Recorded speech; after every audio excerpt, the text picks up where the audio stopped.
வணக்கம் உறவுகளே. இன்று நாம் எடுத்துக்கொண்ட தலைப்பு கூட்டு குடும்பங்கள் சிதைக்கப்பட்டு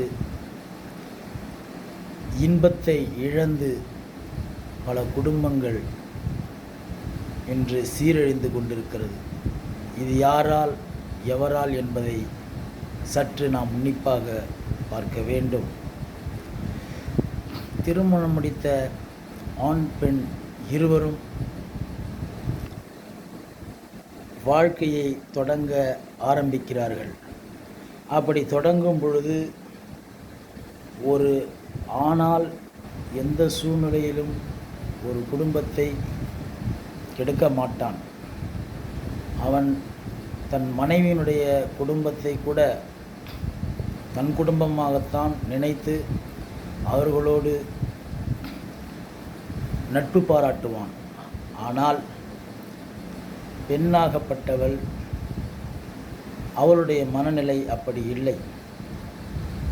ஒரு பெண் புகுந்த இடத்திலே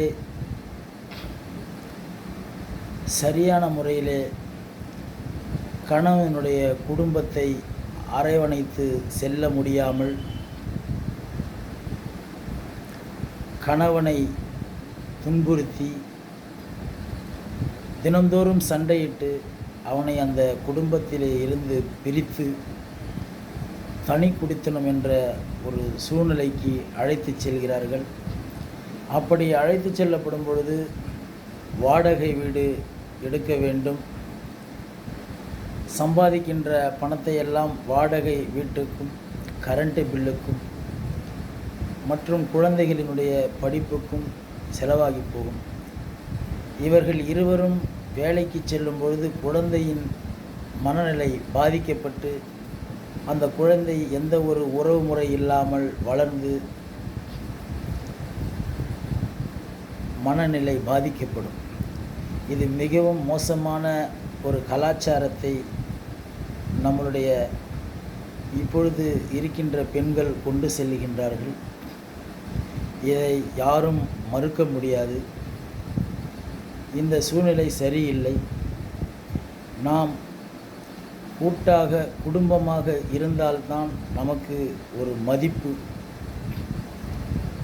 இதை பெண் பிள்ளைகளை வளர்க்கின்ற தாய்கள் சொல்லிக் கொடுக்க வேண்டும்.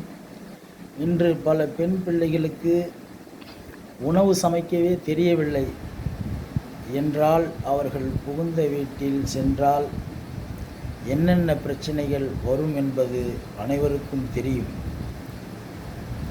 ஆகவே நான் பெண்கள் சமுதாயத்துக்கு சொல்லுவது, கூடி வாழ்ந்தால் கோடி நன்மை என்று நம் முன்னோர்கள் சாதாரணமாக சொல்லவில்லை. அதிலே 1000 அர்த்தங்கள் பொதிந்திருக்கிறது. அன்று கூட்டு குடும்பமாகத்தான் இருந்தார்கள். ஒரு குழந்தைக்கு பல குழந்தைகளை பெற்றார்கள். சந்தோஷமாக உறவு முறைகளோடு வாழ்ந்தார்கள். மீண்டும் அந்த காலம் திருந்த வேண்டும். நீங்களும் உங்களது மனநிலையை மாற்றிக்கொள்ள வேண்டும் என்று நான் இந்த பதிவின் மூலம் தெரிவித்துக் கொள்கின்றேன். நான் சொல்வது சரி என்றால் அல்லது தவறென்றால் கமெண்டில் சொல்லுங்கள், லைக் பண்ணுங்கள், சப்போர்ட் பண்ணுங்கள். நான் உங்களுக்காக மேலும் மேலும் பல தகவல்களை கொடுக்க காத்திருக்கிறேன். நன்றி, வணக்கம்.